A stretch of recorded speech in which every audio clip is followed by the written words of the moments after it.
adventurers, and welcome to episode 11 of CORECAST, the Corepunk podcast. I'm your host, the creator called Boast, and with me tonight are Crmsn and Dvalin. A very special episode tonight as we take a look at the third quarterly update, quarter 4 update, which was well welcomed and well anticipated by the community. It's got a lot of info that we were expecting, some answers to the questions we've had, and some other info as well on top of that I think is a cherry on top for a lot of people. Now, it's been quite a long time trying to get Crmsn on the show here. Our first conversation about getting him on the podcast was March of this year, March 12th to be exact. And Crmsn, just celebrating 1 year on the Discord, is a true OG here tonight. Crmsn, welcome to CORECAST. Thank you. It's an absolute pleasure to be here after all this time. Finally on the podcast, and I'm happy to be here, man. Thank you. That's right.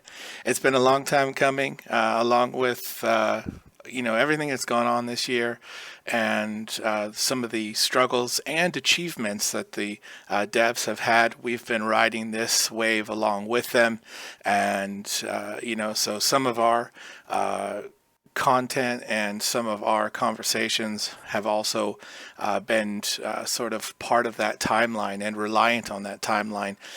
So as much as we wanted to get more people from the community on the show, we've done the best that we can with what we've got. But it's an absolute pleasure to have you here.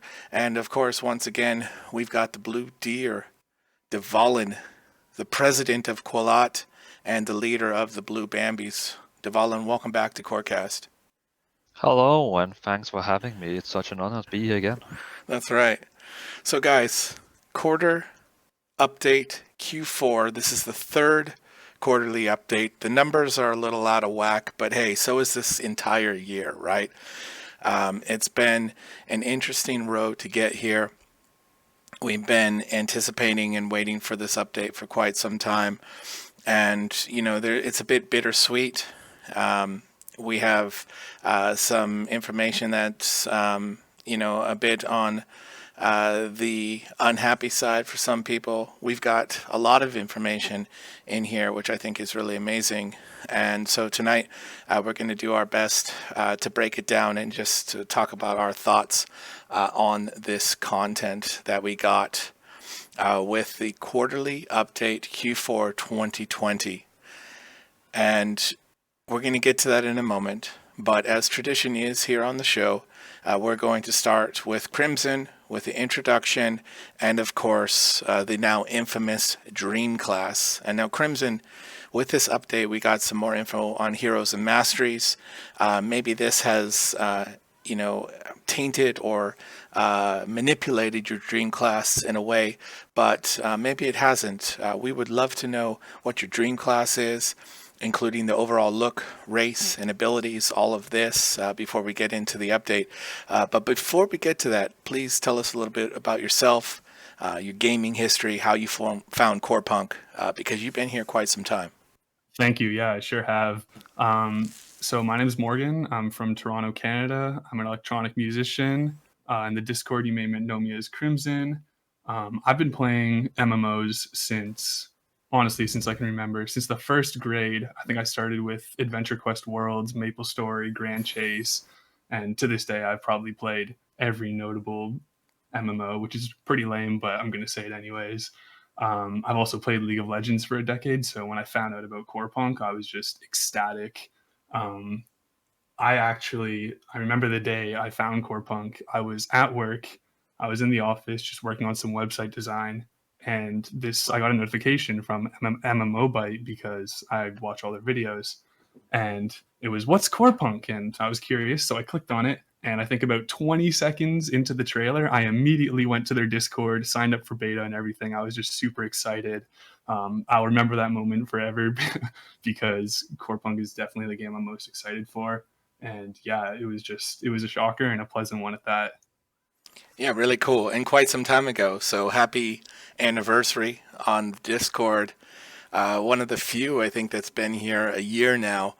Although the longer we're here, the more and more sort of OGs are establishing themselves in the community. But what I've noticed is that, and you've probably seen this as well, is that every so often we get a new batch of new potential players, new Corepunk fans, and they really come in, and there's always a few of them in the group that really establish themselves as sort of a champion for the community and give back to the community in fostering the relationships with the new players that come in, dropping links, helping them out with information. So a shout out to you, Crmsn, for everything that you've done, but also shout out to those guys in the community that continue to push this thing forward. Also worth noting is now in this episode here, with the latest update, the Blue Bambi shout out, the Boast shout out, and the Crmsn shout out in the 15 minutes of gameplay.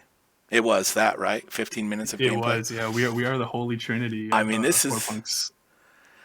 really is. This is the VIP table tonight. So it's great to have you here as a guest, but it's also great to have you here as part of the community, a real hardcore piece of the community that keeps this thing moving forward. So that's really awesome. Of course, we have Dvalin here as well, who's doing God's work on the tube and really pushing things forward with his group. And it's always a pleasure to have him. Dvalin, when did you actually jump in to the server? Was it shortly after that? It was about 1 hour after Corepunk they released a video on IGN's YouTube channel. Yeah.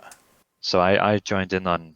I think we still were on the That would be on the 10th, and that's actually a day before me because I saw it from a video that was posted when Artificial Core put their video up. So you were a true OG before Artificial Core even got their hands on their own game. You were already in their server. Damn. Yeah, exactly. I was on my way to bed, and I saw the video uploaded from IGN. The exact moment I saw it uploaded, I saw the video, I recorded my reaction, and I joined the Discord ASAP. That's so cool. It's so cool, and a big. I mean, we said it in a few of the different chat rooms, but a big happy anniversary to the Discord, to the community, and to Artificial Core as well.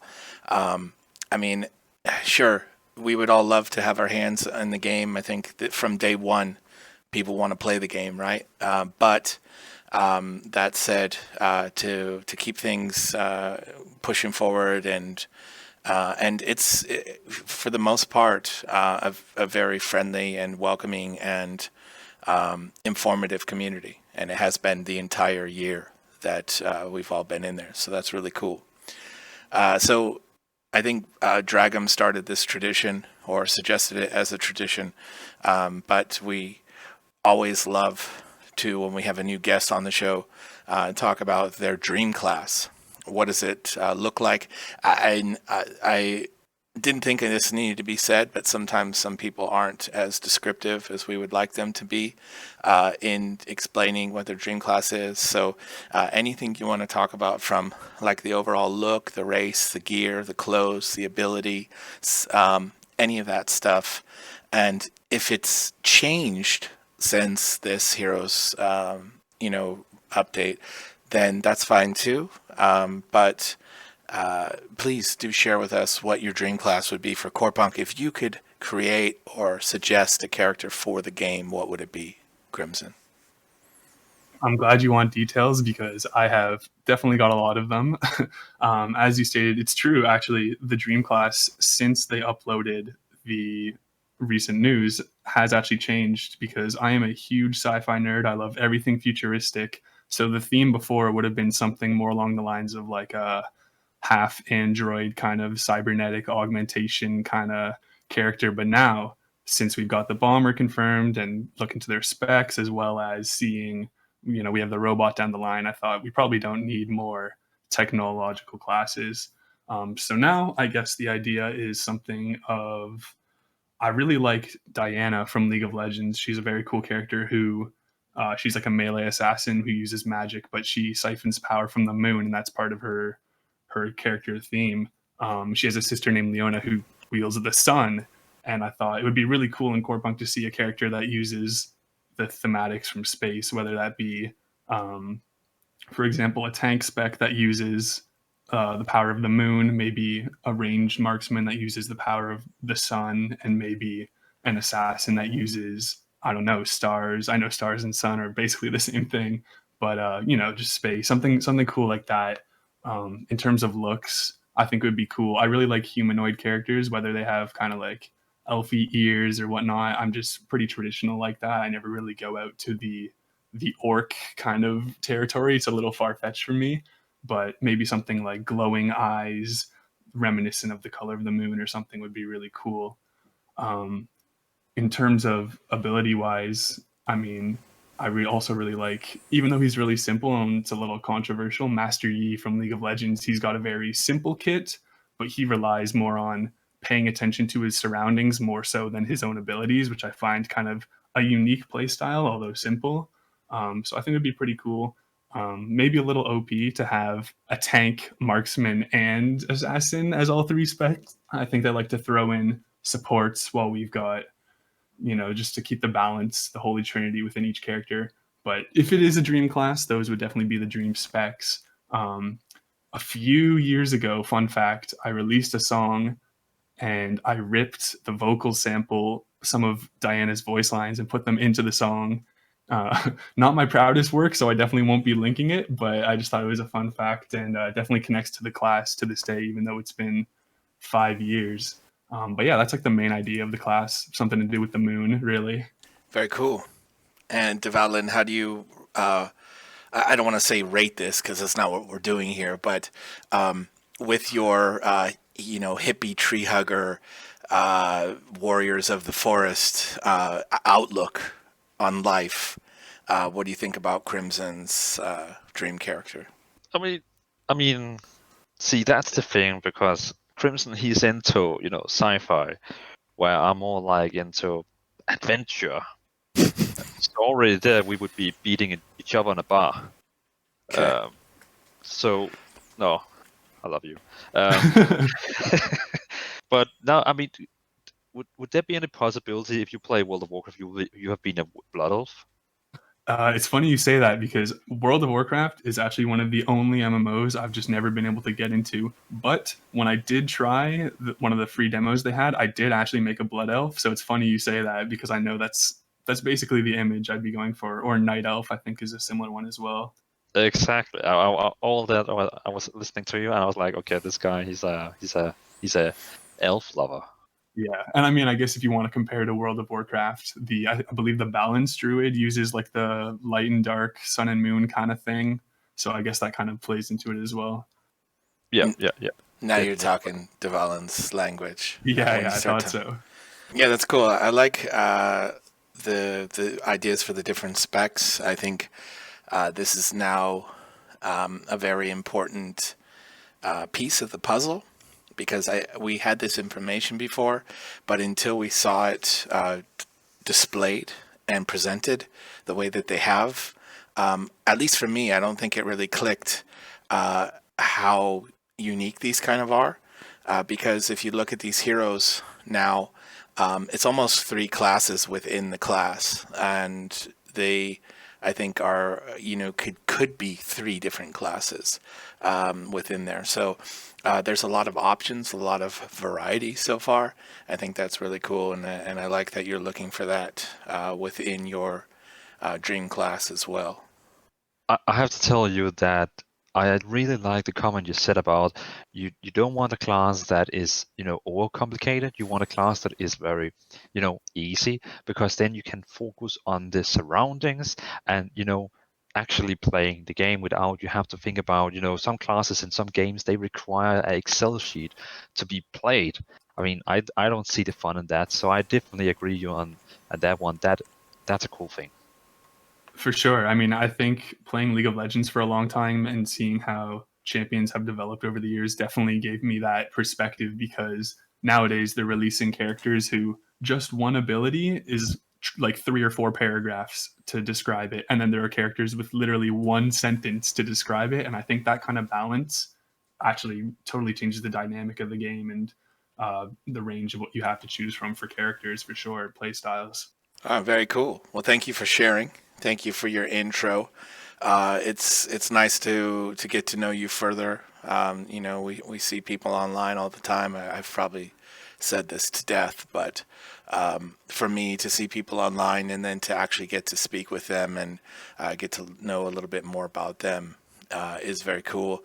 And especially in a situation where like we don't even have a game yet, right? We're all just existing here on a hope and a dream of a game, and still continuing to push it forward together. And so that's really cool. So again, welcome to CORECAST, Crmsn. It's been far too long of a wait to get you on here.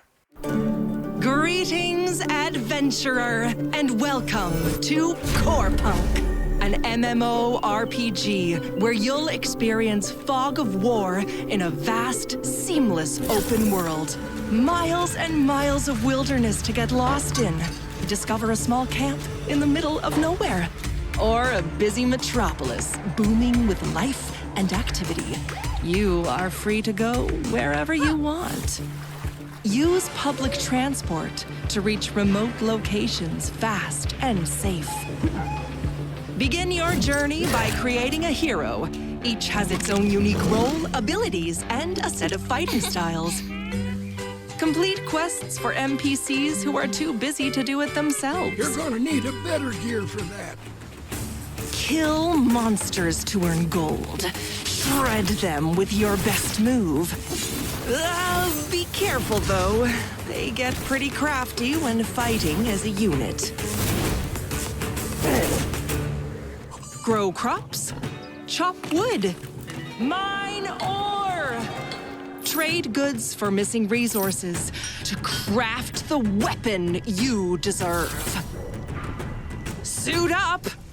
It won't make you stronger, but you'll look absolutely fabulous. Choose a set of talents.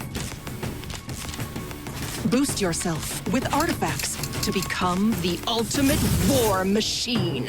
Use Fog of War wisely to hunt down and ambush your enemies. Attack those who dared to take your farming spot. Then chill in a city, show off your loot, and find reckless companions to take on a challenge that no one else has the guts for. We will come again.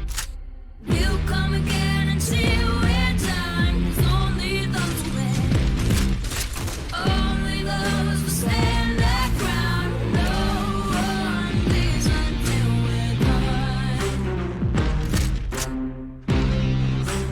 When we stand as one,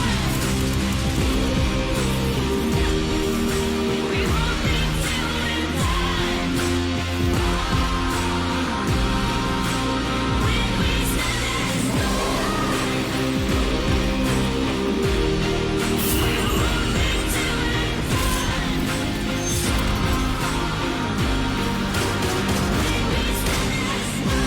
Sign up for beta at corepunk.com. All right, and for the next section of the podcast here, the first topic of the quarterly update Q4 2020 is the news that we had all been waiting for, and I think it was a surprise to some, maybe not so much of a surprise to others. It all really depends on what we had individually built up in our interpretations of previous communications from Artificial Core. But the one thing that I think we were all looking forward to understanding or learning more about in this quarterly update was the closed beta test, the CBT. And would it indeed be coming in December, or would it be delayed? And so we got the news in the quarterly update Q4 2020 that the CBT will be delayed until spring 2021. And there is some really good information and some insight and some transparency there, which explains part of the reason of the delay. And, also a thanks for them sticking with us. Crmsn, we spoke a little bit about communication previously and our thoughts on it before we got into getting this podcast together. And, when the actual quarterly update dropped and we got all this great information and we also got the news of the delay, I really appreciated your message to Artificial Core, which was something that you chatted in game discussion, I believe. But to paraphrase, it said, thank you so much for all this great information. You're doing great work. Keep it up. But if you can in the future, please try and communicate better with us on, when things are coming, how things are coming, so on and so forth.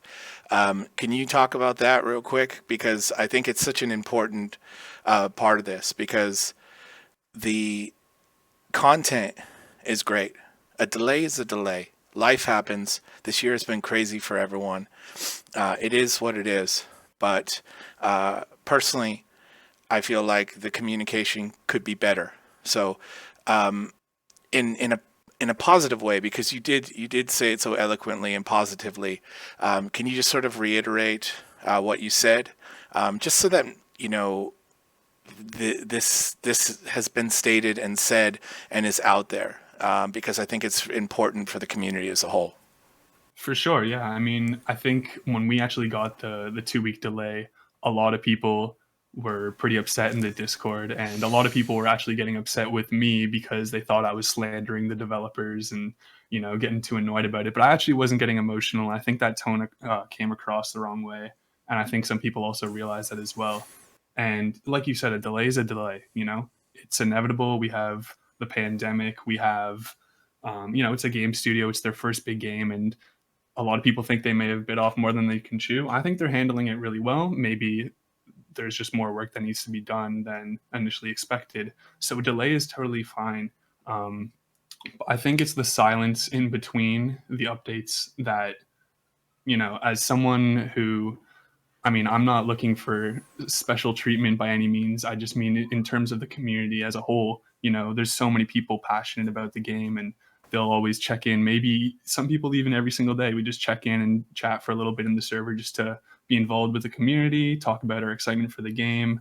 And so, when you go 3 or 4 months without hearing anything from the developers, it can be a little upsetting, just because, especially at the start of the year when they first announced the project, we were getting little things like every other week, we'd be getting a little piece of lore, even if it wasn't relevant to the game that much. It was just nice to have little bits of lore, little bits of artwork. We had some Easter egg hunts, and those little things just kind of go a long way with involving the player base, keeping people engaged, and people are less whiny when it comes to when's beta, because you got little things along the way and it keeps you going, and you're just not too worried about the bigger picture. And I know that Artificial Core stated they wanted to go quiet so they could really focus on delivering the beta this, or at least news this December, and we got that. Maybe a little later than we expected, but we got it, and everyone's really happy with it. I just think it was worth mentioning to Artificial Core directly, just to make it apparent that the community does want to be involved with them, even if it's just little things. Yep. Yeah, well said. That's definitely, how I felt as well.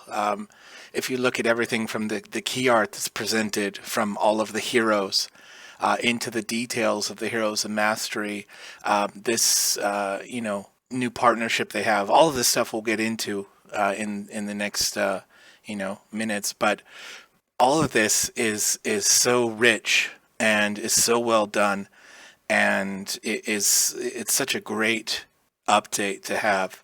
And I would say definitely in comparison with the last update as well, this one really has a lot of meat on the bones, and I personally was very happy with what I see there. And so that said, just to not to run it into the ground, but to just emphasize what you said, just to be more involved as a community, even if it is just little tidbits of information and that sort of stuff. Like you said, some of the things you got early on are much appreciated by the community, and they go a really long way to keep the morale up and to keep the positivity going and to sort of temper expectations of what's on the horizon. And I think that's an important part of it, because if we are left to our own thoughts and our own speculations on the Discord, we can go pretty wild with it, right, as a group. So to have a little bit more information here or there when possible, and to get some more insight on the game itself, on the lore side of things, on the concept art, any of that little stuff, like you said, again, it goes a long way. So quarterly Absolutely. update. Yeah, it's, I think, it's probably been said, but I think it's important to try and use a platform like this to try and communicate this in a way that's free of, super passionate emotion and free of, any kind of, negativity or complaining or any of that, and really just speak our mind about it, and help us help them, and we'll all push through this together. And I think that said, we're in a pretty great place, all things considering. So what did you think about the delay itself? Was it something that you were expecting, or was it something that was a surprise to you, or did you just kind of keep an open mind to it? I think I definitely wasn't expecting it. Let's start with that. And I definitely was a little disappointed. To me, I think just as a nostalgia thing, playing a fresh new MMO around Christmas time is just one of the most magical experiences. I can't really put it into words. It's just something you've experienced or you haven't, and you would know it if you have. And I think that got me really excited because my passion for this game specifically, and Christmas right around the corner, it just felt so perfect. And I think the devs going quiet for a long time to work really hard, I felt like, what, I think they can really pull through. And unfortunately, we did get the spring delay, and that definitely it was a bit of a hit at first. And I would love to be playing now, but you know what? If they need to polish it to get it where it needs to be, like, that's totally okay. I'm okay with waiting, and I think most of us are.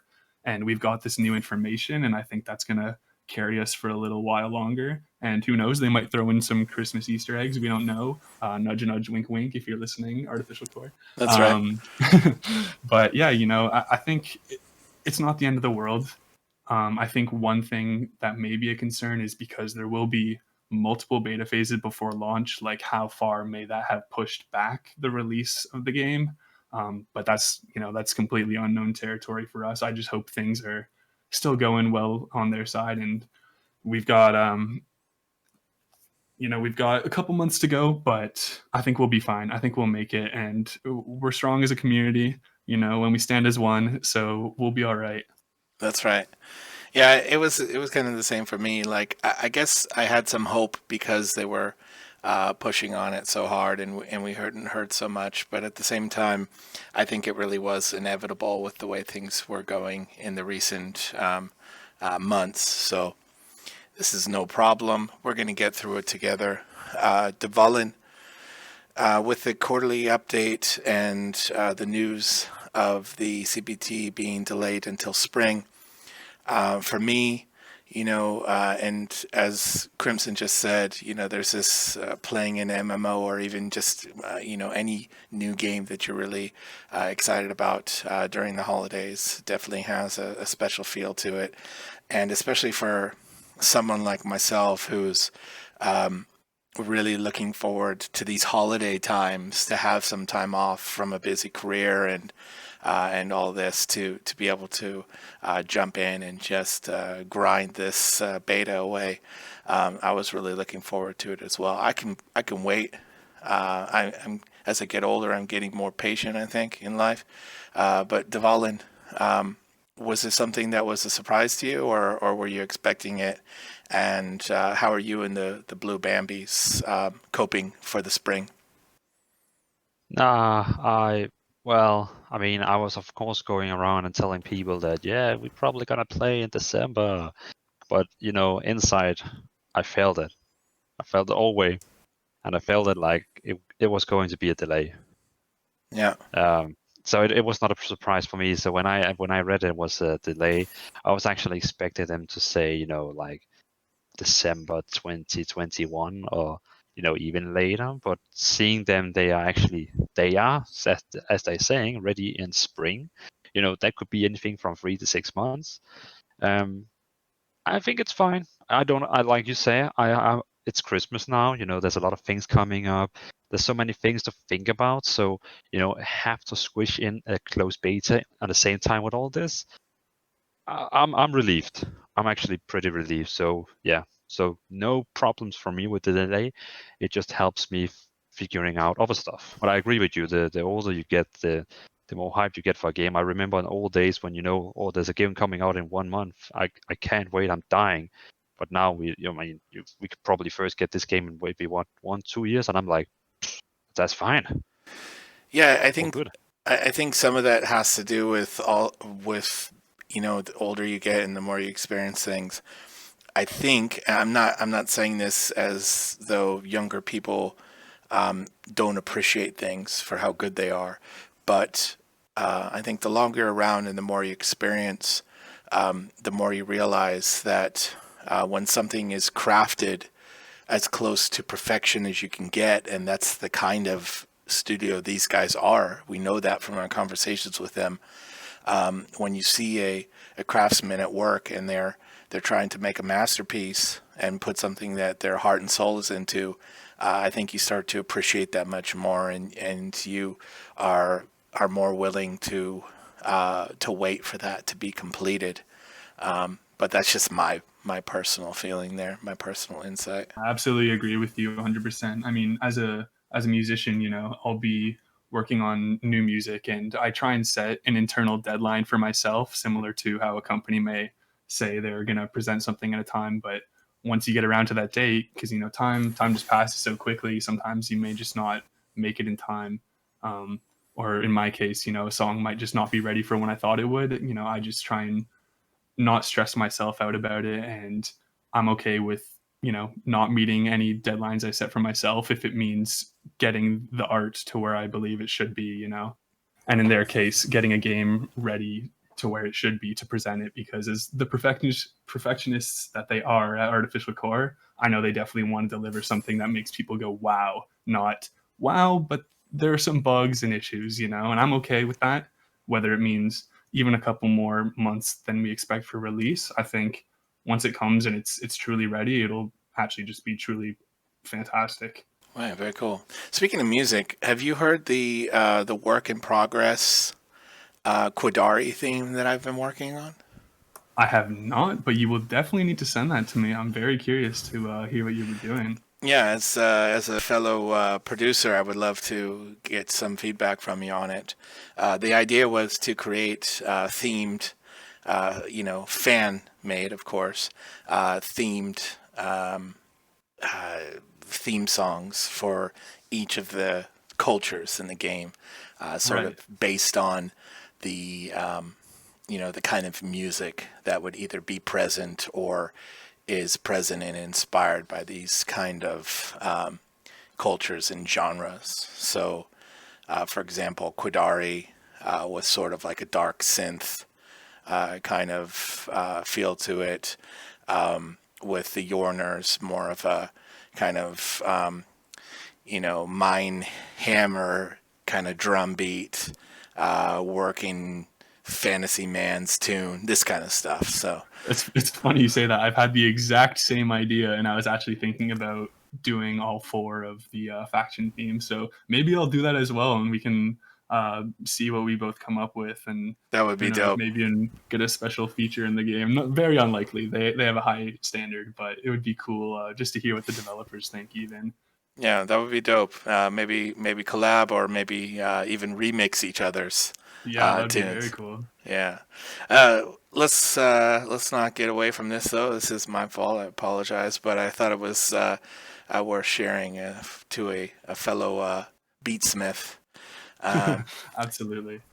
So next up in the quarterly update Q4 is the conversation about Unity and Multiplay. So out of this update, we were shared some very interesting information, which I think also speaks very much to their transparency, because I want to say that if this were a previous company that I worked at, and it were at this point in the relationship with a game engine, and this point in the relationship with a server structure or server provider, I don't know that we would have shared that with the community and explained what we were working on so transparently. So I think we really need to give them some props for this. And I think this is actually probably the most important part of the quarterly update, and that is the conversation about their partnerships with Unity and with Multiplay. So this is a two-part conversation. So, of course, we know they're using the Unity engine to build this game. And in my previous experience, we used a lot of Unreal Engine. And when we had a game that was the hot stuff, and it was a game that was suddenly on Unreal Engine's radar, Epic's radar, we were taken very good care of, and we were able to work directly with the people that are building that engine as they sort of described here. And it really pushes the development forward in ways that you could never imagine. So essentially what they say here, with starting with Unity, is that they have started to gain some fans within the Unity team. And the announcement trailer is starting to get them excited. And Unity actually reached out to Artificial Core, and they began collaborating with them. So what this means is that they are going to be able to work directly with the Unity team and work through any issues they have, potentially work together to create some things that they potentially didn't think of, that Unity has solutions for. So very cool introduction here to this relationship. And then also on top of that, they talk about Multiplay, which handled the server structure and the server for Apex Legends launch. And they talk about how crucial that was to being able to scale up that server structure with, of course, the Apex Legends launch that we know so well, which obviously had to be scaled up over and over and over again within, a matter of, it says here, 50 million players in 24 days. I mean, come on. So they are starting to talk to Multiplay about being able to work with them on the server structure, which I think is also very important because of how they've described how they want to be able to have potentially 20,000 players on a map together. So guys, Unity and Multiplay, a very important conversation, in my opinion, the most important part of the update, and a very cool insight from them. So Dvalin, what did you feel, or what did you think about this this information here? I had this exact same feeling as you, that I have never seen a developer sharing details about these stuff. I've never seen a developer talking about, well, yeah, we are going to work with these guys about making our engine, make it feel better. I mean, other developers, they normally like, yeah, we're working on FPS issues and, the game is going to be better, but we know nothing about what's going under the hood. And Artificial Core, they really take us inside and tell us, we're working with this company. Oh, by the way, I just ordered a tuna sandwich this weekend.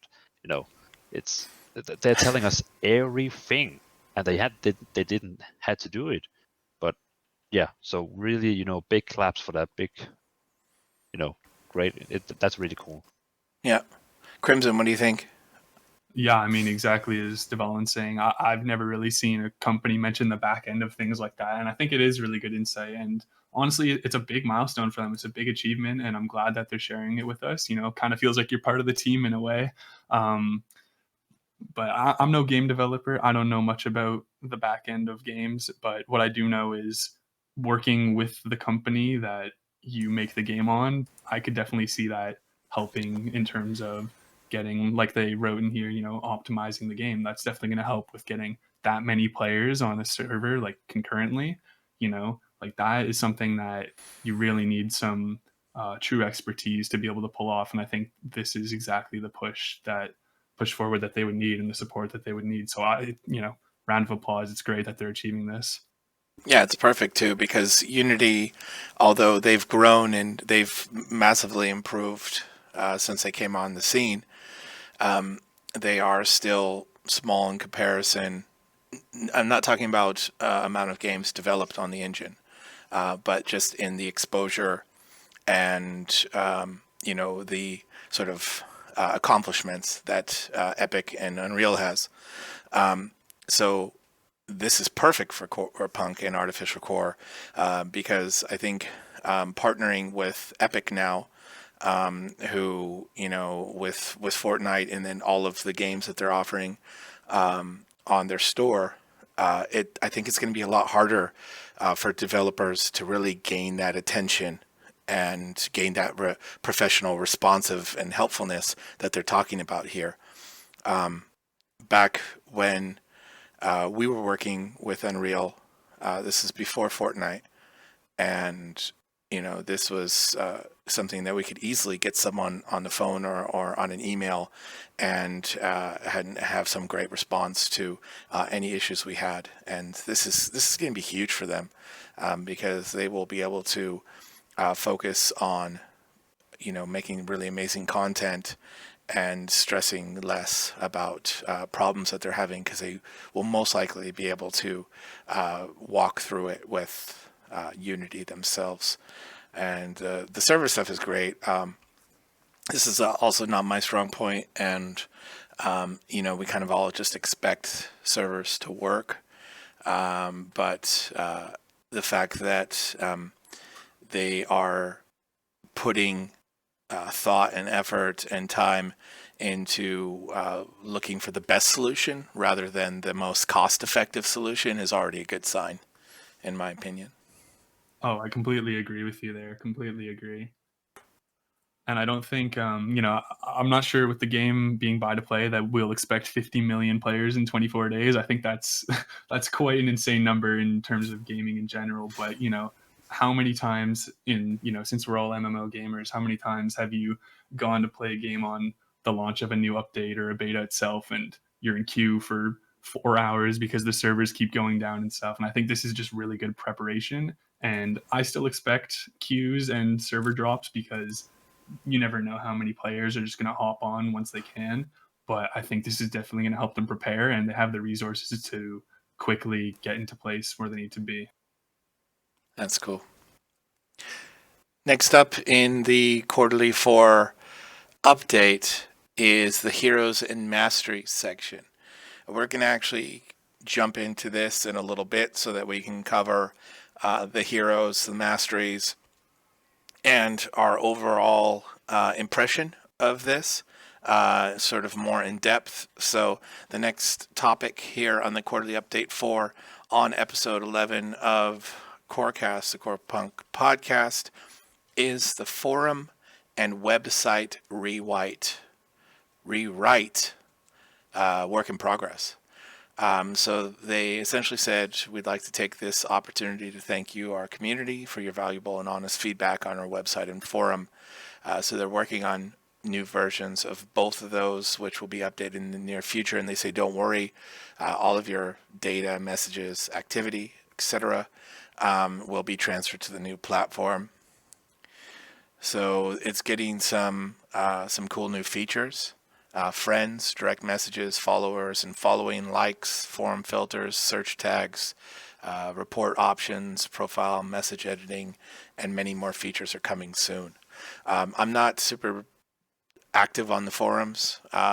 Forums really not my cup of tea, but to be optimizing this as well, I think is a great thing, especially the website as well, because this will potentially be the first thing that new players come and see. So the more user-friendly it is, the more accessible, the more beautiful it is, I think is a positive thing. So Crmsn, are you on the forums? I actually was on the forums for the first month of being hyped for Corepunk. I was on the forums all day, every day. When I was working, I had a separate tab open in the forums, occasionally refreshing. I was just obsessed. Although nowadays, I'm not really much of a forum guy. I think Corepunk was the one exception for me. But you know what? This update, it looks beautiful. Like, there were definitely some features I wish were implemented back when I did use the forums. And I think this overhaul just looks fantastic for it.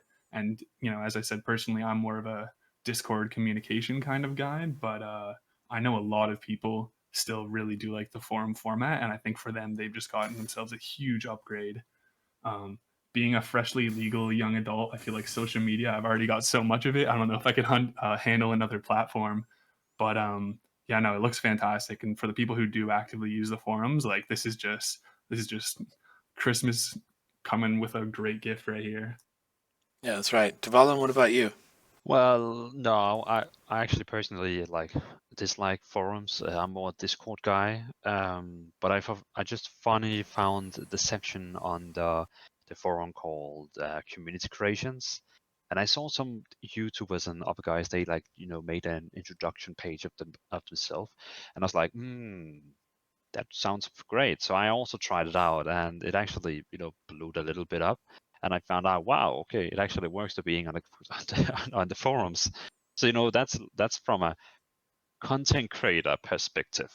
But else, no, I don't really like to discuss things on forums because they remind me of old dating apps when you had to refresh the page to see what the girl wrote to you. That was very bad. So no, I better like Discord. Okay, we get more insight into Dvalin's life and past every episode here. Yeah. I love it. But I have to say one thing.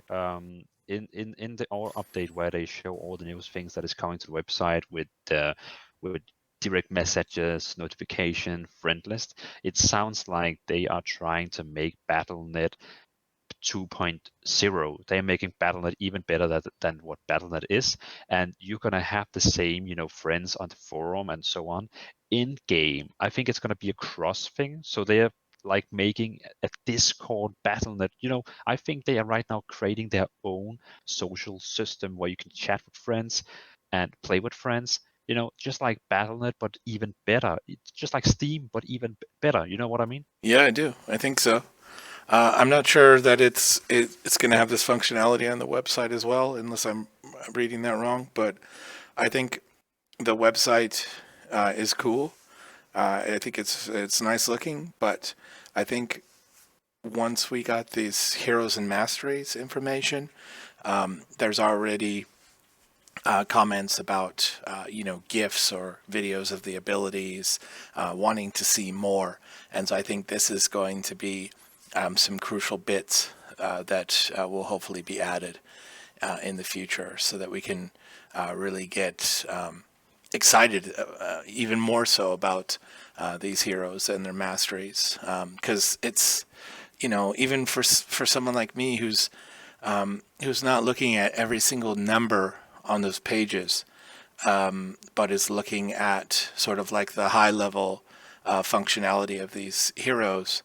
I still love like looking at every little bit, looking at every icon for abilities and all this stuff. And the more that they add on there, I think the more we'll add to it.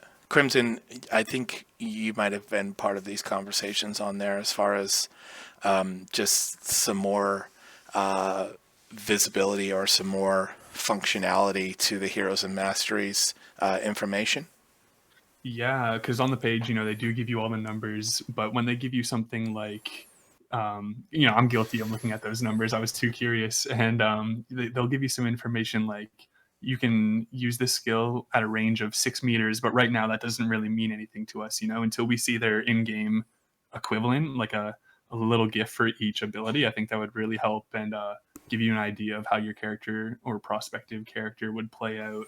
And some abilities with 2 or more functions, like it would be nice to see how those kind of interact with each other as well.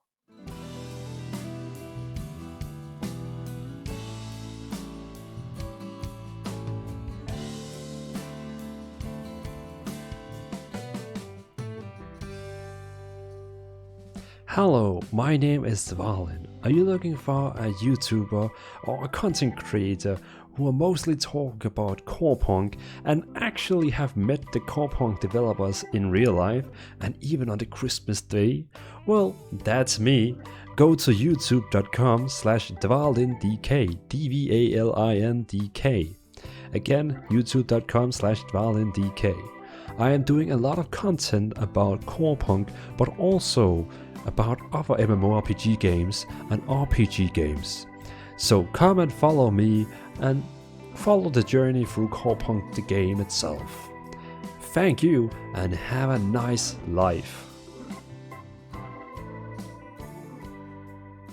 Okay, next up for the Q4 update for Corepunk here on CORECAST, Corepunk podcast, is guilds. And I know Dvalin's super excited about this section, and personally I am as well, after I started reading through it, because it has some really cool stuff in there.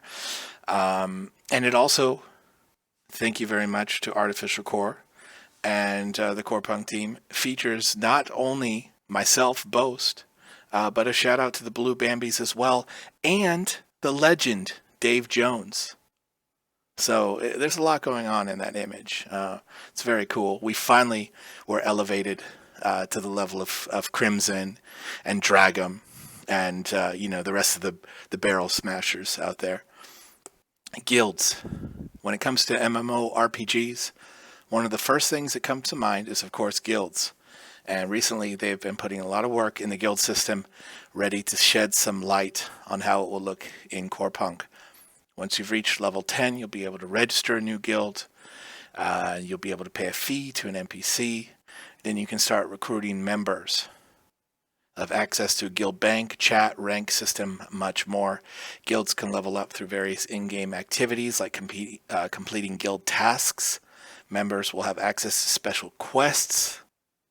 This is amazing stuff. My favorite guild leveling and guild activities was in Guild Wars 2. Super fun stuff that you can do together. And being a part of Dvalin's guild, who is already looking to start putting raid teams together and dungeon groups together and things like this, and is going to focus on that, what could be potentially looked at as like the hardcore end of the game. For someone like me, who wants to jump in with the guildies and go, run a quick quest and, build up that guild rep, it's a possibility here. I think this is really cool. And this is really something that I was looking forward to see that there would be more to the guild than just a name. And so it seems like it's really going to be like that. Guild ratings based on points guilds can earn by completing certain tasks. I'm going to start with Dvalin because he's the guild master here, and I know he was looking forward to more information on guilds. Dvalin, what do you think about the guild information we received? Well, I was pretty happy about reading it because, as you said, Blue Bambis is getting a shout out on it. And that is my little proud guild that I started. I think I started it like 1-2 months after I found out about the game, because I was like, screw it, let's make a guild and let's make it the best one. And that's the passion we have. We just want to be the best. Well, the best is a big word, but we just want to be the first to kill the raid boss. And that's kind of our goal.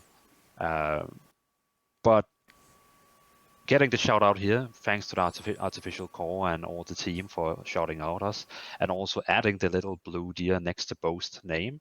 It looks really, really good. He could use more blue deers on him. And also adding our guild picture in there. So, but just quickly for talk about this. it's really cool they have the guild picture in there, but I actually don't think that's gonna be in the final game. I can't see people getting allowed to upload pictures into the game. I mean, I can already see all the trolls uploading pictures. I don't even want to imagine on guilds. So I definitely think that's a one-timer here we only see now because they just wanted to make this picture. I just have to point out some stuff. But rest of the things I'm reading so far, it sounds really cool. I like that you have to go to a level before you can create a guild. I like that we can do activities both solo, both groups, and I really like that it's only the top guilds in the game that can participate in this in-game content, because it really means that you have to really grind up and make your guild. You can't just get all the best players together, make a new guild, and then join the in-game content. No, you have to show your plays and grind the hell out of it, and then you can go into the content if your guild is on this leaderboard they're talking about. So definitely, I really like that idea, but I am a bit disappointed because I was expecting to hear possibly how many people can we be in the guild, because right now Blue Bambies has exactly 100 members, and I don't really want to recruit anymore, because could you imagine the guild limit is on 80 members? Then I have to basically kill 20 members of the guild. That would be a big story. So yeah, so really cool information about the guilds, but I really wanted to know more, and I'm pretty sure the reason for we don't have heard anything about this is because the team is still working today on what should the guild limit be. I only have one negative feedback to this. If you look at the image, Boast invites you to join the guild Blue Bambies. The mouse cursor is hovering over decline. So what are we saying here? What are we saying here? No, I'm just playing. This was really cool. To have the shout out was amazing. It's very much appreciated, and to know that people are caring about the work that you're doing, the content that you're creating, and appreciate the support is really amazing. So shout out to these guys for being really cool and doing stuff like this. I think that's great. Crmsn, are you in a guild yet? I am actually a part of the Blue Bambies. I'm not very active in the server as of now, but I will be 100% when we get around to playing together. Okay. And if I could just jump in on this topic here, I totally agree with the picture. I can't see that lasting. I think maybe we'll get the little emblem that you have for the guild. I think maybe that'll be replacing that image, and I think that would work just as well. And I really like the weekly updates for the ratings. I think a lot of games definitely get into the habit of doing stuff like big stuff like that is typically on like a monthly scale. And I think getting every week just that little bit of excitement, I can only imagine when your guild finally gets into that rating, when you can participate in the events. I feel like that's going to be such an exciting moment for everyone in your little community. And yeah, I think every week having that little bit of excitement, something to participate in together, I think is just fantastic. Yeah, that's right. I think Terra, you could upload your own guild icon, although it was very small, sort of like the deer head there. But you could upload your own image, which is a crazy concept. It really is, because this is the internet. But that said, there is the possibility too to have a little X next to that image there, where you can report the image. But this is a different conversation. All in all, I think it's very cool to have this as well, especially because it does speak to both small content that you could do together, and as these gentlemen mentioned, this territory capture events and stuff like that. That's dope, guys. That's really dope, because That's going to be a ton of fun. yeah, can you imagine just like getting so hyped, getting the whole group together and planning this stuff out and working towards getting in there. I don't know if you guys have played Star Wars The Old Republic recently, but they added guild conquests into the game, and this is a very cool feature that they've added recently. Essentially, you have a conquest system that you work on independently, and you fill out this bar of XP based on different achievements that you do. And when you've completed that bar personally, you gain some individual rewards. But if you're in a guild, all of your progress on that bar goes into the overall guild's progress. And within that, there are leaderboards, and different planets are the goal. And with each of those planets, there's like a low-level planet, medium, high level, and you choose which of those planets you want to try and win for that time period, and your points go towards that. And this sounds like it's kind of similar to that in a way that it allows you to then take all that progress you made together and apply that into further content, which is really an amazing thing. Any last thoughts, guys, on this? I have one word, and that's when you look at the picture where you can see Boast and the guild. I really hope, I know, but I just really hope they're gonna swap the guild name and the character name, because in every other MMO I've played, you first have the character name and then you have the guild name under it. Man, you guys will find anything to complain about, I swear. It's just like, if you meet someone, you're gonna be like, oh, that's Blue. Oh, wait, no, that's not Blue. That's the guild name. Oh, yeah, it's Boast. You need to be presented with the first. If you go and say hi to someone in your family, you don't say, hey, I'm from Microsoft. Oh, wait, oh, sorry, I'm Marcus. Fair enough. Good point. Exactly. You're gonna present yourself with your name first, and then your guild. Maybe they could put the guild's name under the bar so that it's separate from the name, so people know that it's separate. Also, having two names stacked like that could potentially get in the way of something you're trying to look at. I don't agree with Dvalin at all. I'm with the crew first, putting the crew above my individual needs. And so my representation of the crew comes first. So that's my dedication there, Dvalin. All right. If there are no more further comments on guilds, up next in the update, the Q4 update, was their content update. And they say, as always, here's our regular section with the content we've been working on lately. So pretty cool stuff in there. I think a much bigger content drop than the last one we got. There's also some information on these that points them to specific classes. We have the Paladin Hand of the Light. We have the Paladin Crusader. We have a Quaddari specific character here, seeing the logo there. We've got what looks like Elanian, Faden, and Yorner potential NPCs or mobs in there as well, or maybe even just some looks at the cultural gear or outfits that will be around, maybe available. We've got some heavy dwarf action in here, which is really cool, seeing more of the dwarfs and what they're going to look like. We've got some golem type characters here. We've got some more like foliage or like fauna type characters here. And it just goes from one thing to the next through some harpy-looking things, through some mermaid-looking things, and ends with some pirate-looking battleships. Guys, the content was a pretty cool drop this time. Crmsn, how did you dig the content update that we got this time? I absolutely loved it. I love getting an inside look at concept art, especially because it means getting to see what things potentially could be in the actual game. Immediately, I was drawn to the Quaddari one. Like, that just looks so spectacular. My futuristic senses are all tingling right now. I love how that looks. If I can look like that, it'll be a spectacular time.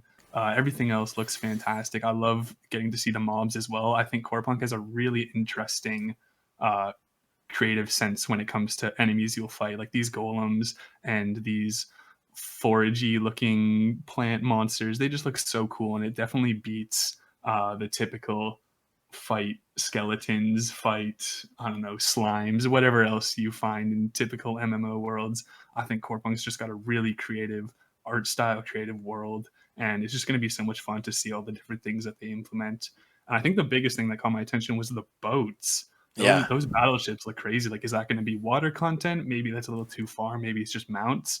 But either way, they just look so cool and definitely open up a lot of possibilities. Yeah, absolutely. What do you think, Dvalin? Yeah, I agree. The one that really catches my attention is the battleships. I don't think that's just oh, that's just ships you're gonna see in with the cities, and you can just look at them and ignore them. No. They are using way too much energy into those boats, and I don't hope I'm just like creating some false advertising for the game. And now Eugene, when he's listening to this, is like, no, stop! We don't have battleship fights. But it really does look like we're going to. And trust me, if we're gonna have something like Arch Age, where you can just like take a boat or take a battleship and like cruise around the world, it's gonna be fantastic. That would be really really fun to try to take a boat, and even like having guild versus guild fight, but where it's like it's a battleship versus battleship, and you like have to board each other and all that. That would be pretty fun still. But else, I've seen enough NPCs from them.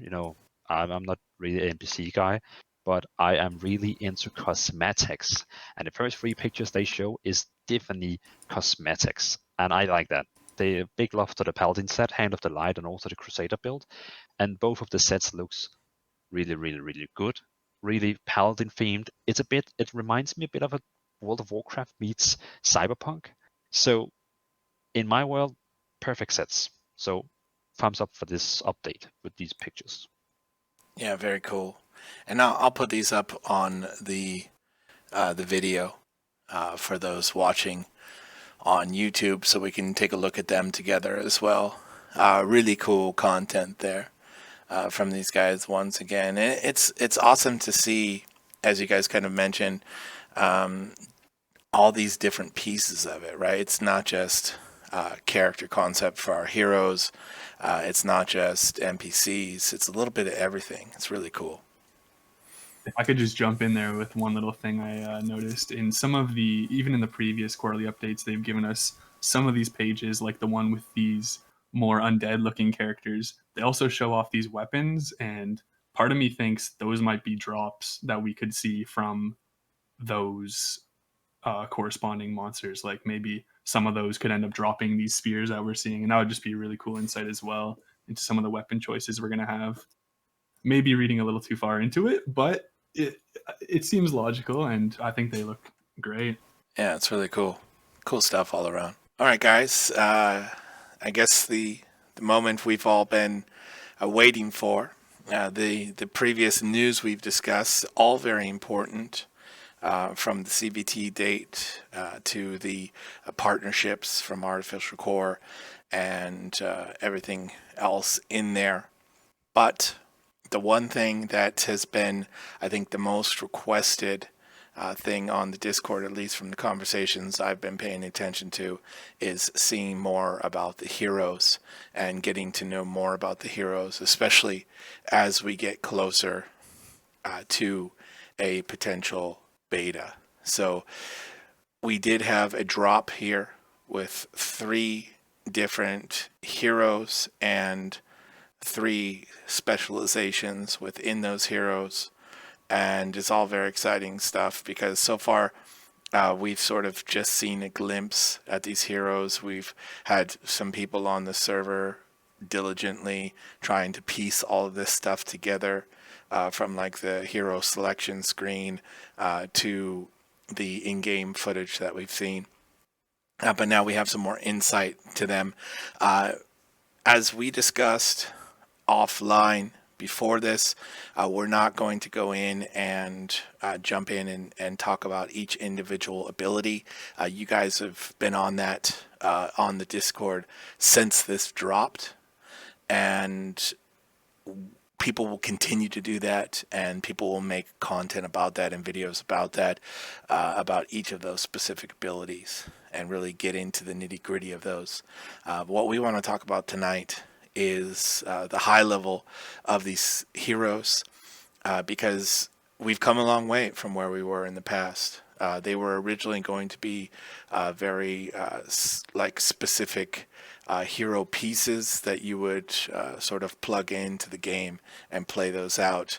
There has been some customization and some improvements there from the conversations, but now we're getting a real glimpse into the first three heroes: Bomber, Champion, and Paladin. So to start, were there any big surprises here for you? Has anything stood out? Has your potential first hero that you're going to play changed? Which heroes do you absolutely love? What stands out to you the most? What do you think is crazy? You guys, let me know what you think about the heroes and masteries. Let's start with you, Crmsn. Take us through heroes and masteries and what your take on it was. All right. Well, I will say it was definitely very insightful to finally be able to see all the specs. That's something I've eagerly awaited. So seeing that was an absolute blast, and reading through every single ability, and yes, the numbers. I'm not adding anything together. I'm not doing spreadsheets or anything like that. But I was curious, and it was interesting to see how much the characters have actually changed since we first got a look at them. Because the champion, the archer clearly had some ability changes. The destroyer seems to have some changes, and from what we thought about the bomber, it seems like some of the specs have changed as well. So I think all the prior work we may have been doing, putting pieces together, is kind of falling apart now, and there was no puzzle to be solved because artificial core has really switched what's going on here. But I like it. Everything looks really cohesive, really great. I'm sticking with my bomber unless something in the next 9 heroes really catches me off guard. I'm just absolutely obsessed with this bomber. As someone who plays marksmen and assassins, having both of that on one character versus having to make ults for those different playstyles, I think that's just fantastic. I don't want to go too in depth into all the different specs here. I think that's something we can discuss together. But yeah, I'm definitely excited for the bomber. Definitely excited for everything else to come, and glad to see that they're listening to either internal feedback or our feedback about which abilities feel a little clunkier, out of place, and taking action to make the characters more interesting. And I'm excited to see what else they have to show. I think the most notable thing is that a lot of the characters have abilities that do more than one action. The paladin has abilities that do damage against enemies, but instead heal allies and remove CC, hard CC. And then the bomber's got abilities that do damage to enemies and heal allies and give them buffs. So it's really interesting to see those kind of skills come into play, because that's going to spice up gameplay a ton, whether you use your cooldowns to help your team or, get the first hit on the enemy. That's right. Do you think that they have a lot of this in there because of the overall lack of amount of abilities that a traditional MMO would have, since this is sort of more along the lines of a MOBA as far as the abilities go, that you end up having more than meets the eye when it comes to the abilities? Or do you think this is just something that they kind of like to have that choice while you're playing to either heal, like you just said, heal your ally or damage the enemy?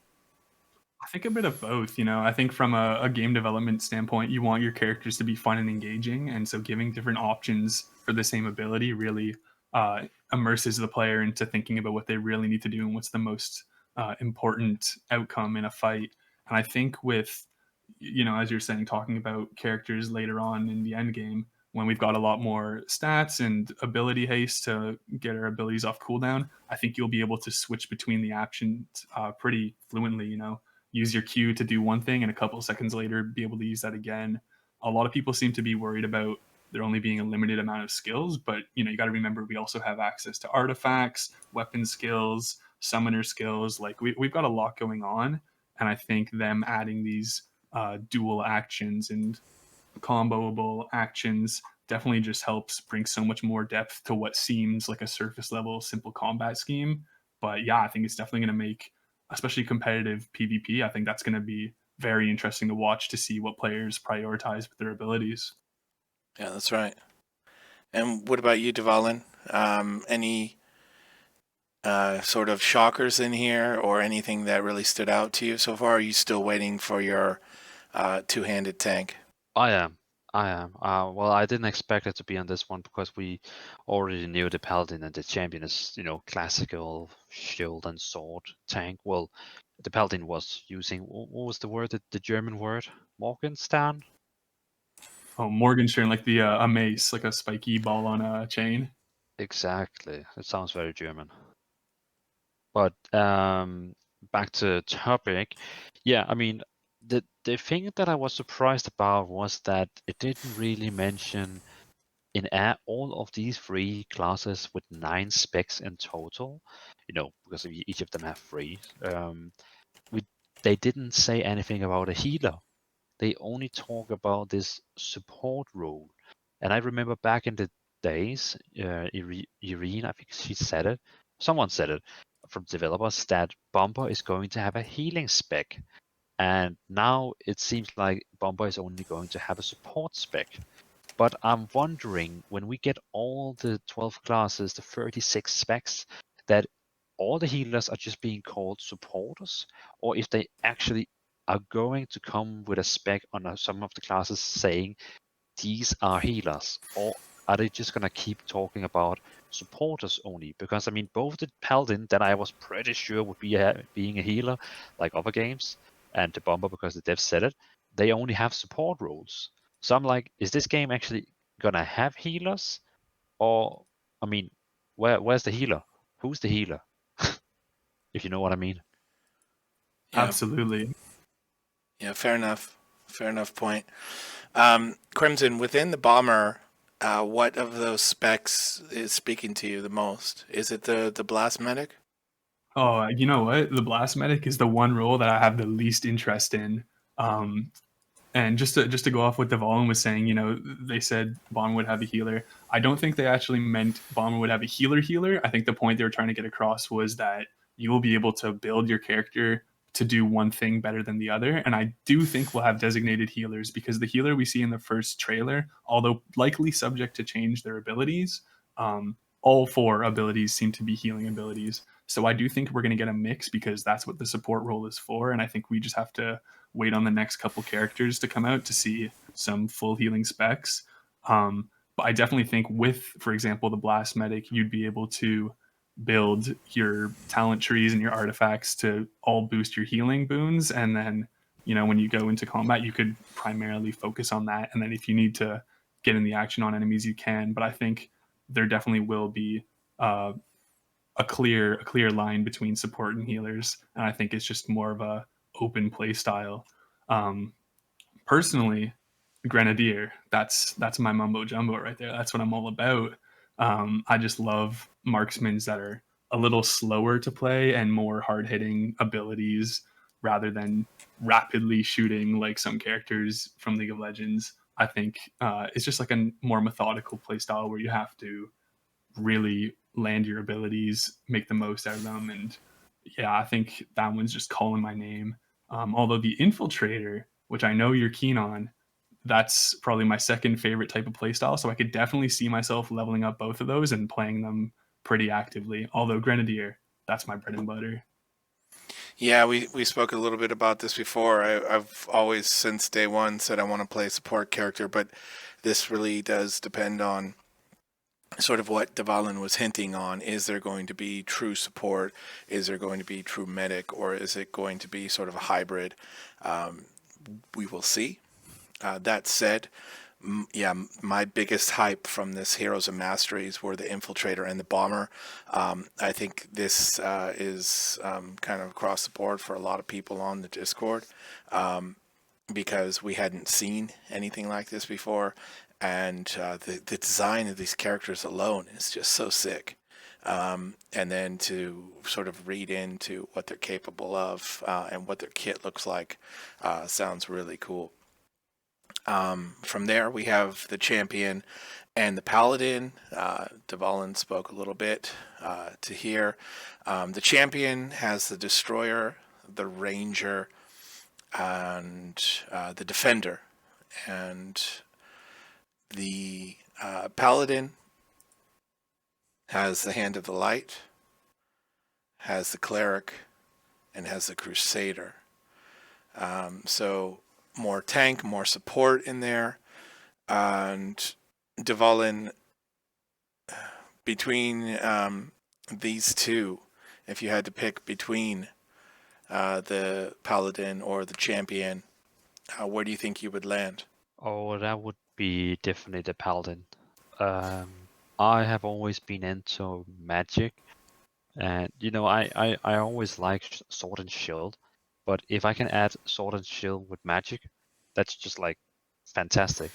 I would definitely like more style of the Witcher style, where you have like a bit dark magic, a sword, and a tankish kind. But I would definitely say the paladin versus the champion. It's gonna be the paladin, also because the paladin has more a hybrid spec, because you can actually be a supporter, and as Crmsn says, if you really go into healing, I'm sure that supporter, he's going to be able to make a lot of healing, and probably can be a healer for the group. So playing a class where you can both be damage, healing, and tank, that is so much me. My favorite outside of the bomber specs is the cleric. I really like the description of the cleric kit and what the cleric brings to the table. It's going to be really, really difficult to choose, especially for the first time, for the first closed beta, at least for me, because, part of that is what we want to play personally. Part of that is what we want to play to support our group. And then another part of that, too, is what we want to play for sustainability to reach our goals as well. So, it's an interesting thing when picking a character in the beginning, especially if your goal is to just push through the content as quickly as possible or to level up as quickly as possible. Traditionally, you're going to do this quicker with a damage-based character, right? But at the same time, we have bigger goals to think of as well.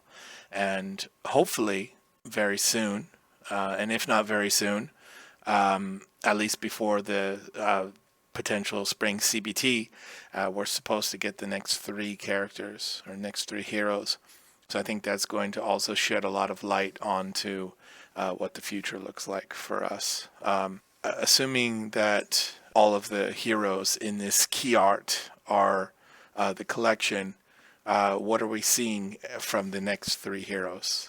Oh man, I mean, in terms of the 3 heroes that are coming, we're getting the demon, the orc, and the dwarf, and I know a lot of people are excited for that dwarf. Yeah. I do think they'll be changing up the specs from what they may have hinted at before, like they have done on the bomber, and conversely the paladin. So it'll be really interesting to see what they have. I also want to mention I'm really actually happy that they didn't give us all 6, because when that update dropped, I was a little overwhelmed. I had so many things to look at, and I was bustling with joy. But I know a few weeks from now I'll definitely be craving some more Corepunk news. And the fact that they're holding those 3, maybe they're not even done yet, but the fact that we're getting 3 more by the end of December is huge. Like that's going to be so much fun to get another update with more stuff to look at. And honestly, if they were doing it on purpose, it's kind of smart, keeping a little info to the side so they can give it to us later. That's totally okay with me. I like how they're doing it. Super excited. I hope we see some healers distinctly. I think that'll reassure some people. I've got no idea. They surprised me with these bomber specs, so I can't even begin to imagine what else we're going to see. Yeah, just from the key art standalone asset, like this thing is just so sick. These characters look so sick. Together, all these characters look so fierce. And I think it's such a great representation of the quality of art put into this game. Dvalin, you've kind of done some homework on what we will get next, sort of piecing together the last pieces of this image. What are you looking forward to from the next 3, Dvalin? Well, I'm actually surprised that we're not seeing the Fire Mage on because I mean we have seen him a lot of the trailers, uh, blasting fire, and we have seen all his abilities in action, and he's actually not on the list of on the pictures of the next hero. So I'm pretty excited. Well, not excited, but just curious about that. But yeah, as Crimson says, we're gonna get these 3 news, and I'm really excited to see the dwarf, but not because of the engineering ranger spec. I hate things like that, and I know you guys probably like that, but I'm a Lord of the Rings fans, and if I can get a dwarf like in the Lord of the Rings, like with dual maces or with a shield and sword, I can really feel this, this Lord of the Rings. I'm playing as Elanians, walking in the forest with my dwarf and shield, then I really feel this is my MMO. I know I said I wanted my two-handed tank, but if I could get a dwarf with the shield and all that, oh yeah. I mean, I'm just gonna vibe all the way over to Amazon and say Lord of the Rings. What about a dwarf with a two-handed weapon? That could also work. That could definitely also work. I would not be passing that. So of course, if they took the dwarf here and gave him the two-handed and said you're the tank, I would play that no matter what then. But honestly, I think the demon guy, he's gonna be the one with the two-handed because the developers are playing World of Warcraft, and they have seen the Death Knight is the one who is using a two-handed weapon for tanking. So I am 110% sure the demon guy, he's gonna have a tank spec with a two-handed weapon. I just feel it. I agree with you there for sure. And like I said on one of the podcasts, I want a two-handed tank with dark spells as the Witcher, and boom, we see the demon here. Yeah. Steam on, brother. Steam on. There's a lot of dwarf fans on the Discord server, I've noticed. I was very surprised by that too. Yeah. Yeah, me too. I'm looking forward to see what this little guy brings to the table as well. Any last thoughts, ideas, or comments on the heroes and masteries, guys? Oh, I got one quick. Yeah. I'm really excited to see if they're gonna do like other games and even other lore that there's no female dwarfs existing in the world because there's no female dwarf in the picture. So are they really gonna pull that one out and say, well, if you want to be a dwarf, you have to be a male because there's only male versions? I actually think we got to see a female dwarf character art a while back in the last update we got in the Q2 update. They have one character segment at the bottom with 3 very small looking female characters, and I have a feeling that those are the girl dwarfs. Oh yeah, that's the picture where they have them all in cartoon. Yes. Yeah, we have the dwarf in the top and also in the bottom where one have red hair and the one have blonde hair. Well, maybe she's just unfortunately behind the orc in this this picture. Just unfortunately got put to the back. But it's an interesting point, and it's definitely a cause for some conspiracy theories because it's the only one that doesn't have the female counterpart. That's very true, yeah. In this image. Really cool update. Personally, after the last update, I was really just aching for more information.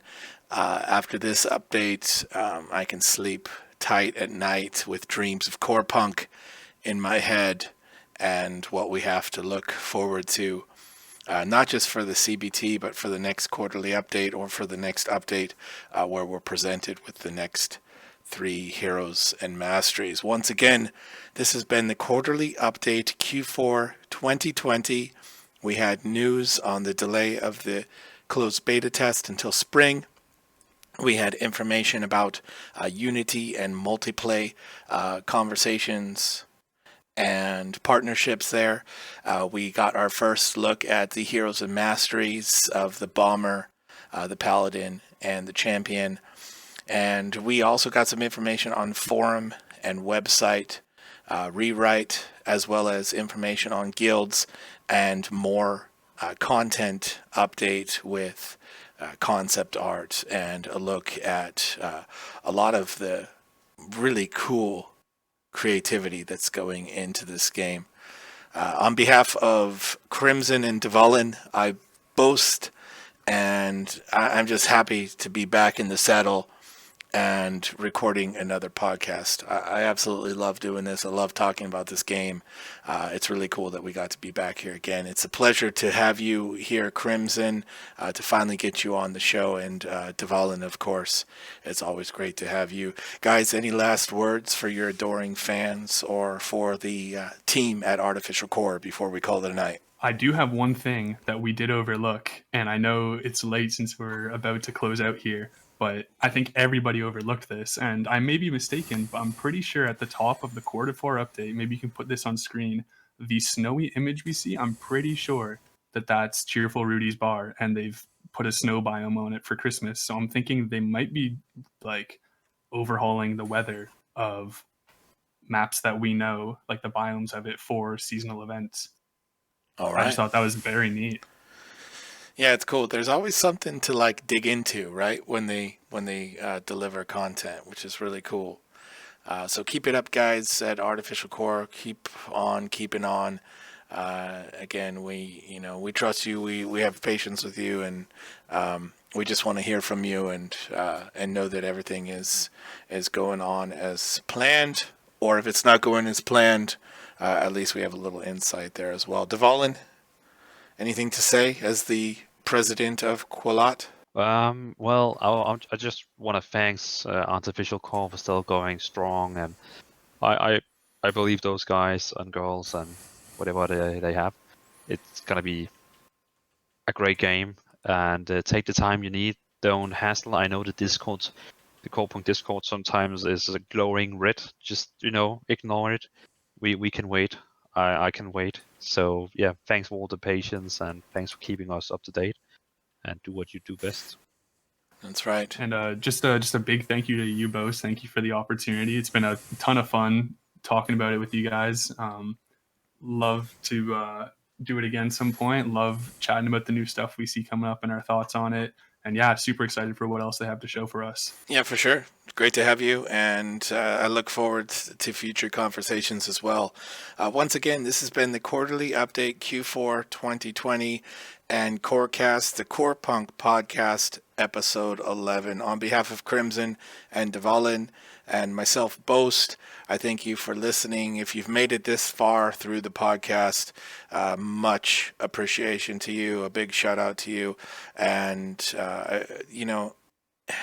just being able to do this, being able to talk about the game, have a nice, relaxing, chill night together with some fellow Corepunk fans is all I really need. The fact that you guys care enough to listen means a lot to me and is the absolute cherry on top. So thank you for tuning in.